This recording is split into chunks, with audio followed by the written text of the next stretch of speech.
Hi, this is Alex from phpacademy.org with a video tutorial for the new Boston. In this video we're going to take a look at the document ready handler or the ready handler in Jquery.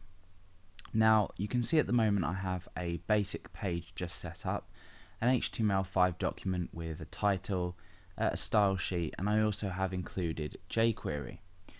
Now when we write Jquery code we tend to want to load all of our code at a particular point straight after the document object model is available, or the DOM for short. You'll probably see it written like this quite a lot of the time.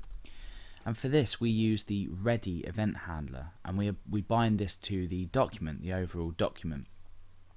And what this allows us to do is load in our code before anything else starts to load. So we have an advantage where we quickly load in our code or what we want our page to do, so our events, etc., animations, before the page is loaded. So there are advantages and disadvantages to this method. However, I'm going to go ahead and show you how we would use document ready. So the first thing I want to do is go ahead and create an external JavaScript file. So I'm going to open up a new file in my text editor, and I'm going to save it inside my JavaScript directory, and I'm just going to save this as ext.js for external. Now we need to go ahead and include this on the page, so let's go ahead and type out our script tags. The type is text JavaScript, and the source is js/ext.js, which is the file that we've just created inside of our JS folder. Now let's just say we have some document content here. That's going to look in the browser very much like that, so nothing really too special. So I want to go ahead and I want to load or do something before the document has loaded. So I can go ahead and I use a selector to select the document, and then I say .ready. Now inside the .ready handler we need to create a function, and this is the standard notation that you'll use, or in fact the overall concept of what I'm talking about is what you would usually use when you would load Jquery code or write Jquery code.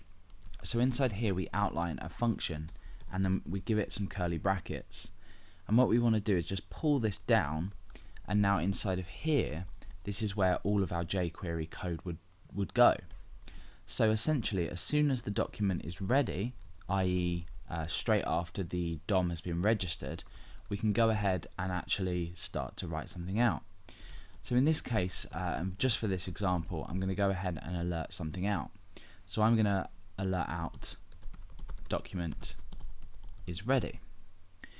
So now when we go ahead into our browser and refresh, let's just go and refresh, you'll see that this has been loaded straight away. Now we've only got some page content here, however you'll notice that as soon as the page was reloaded, this alert box came up.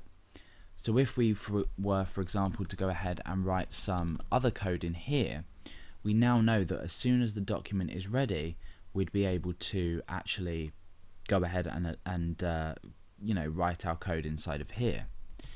Alternatively, if I was just to go ahead and say alert ready, for example, it does more or less the same thing, but the standard way that we would write in Jquery, we would usually use document.ready every time we were to write some Jquery code.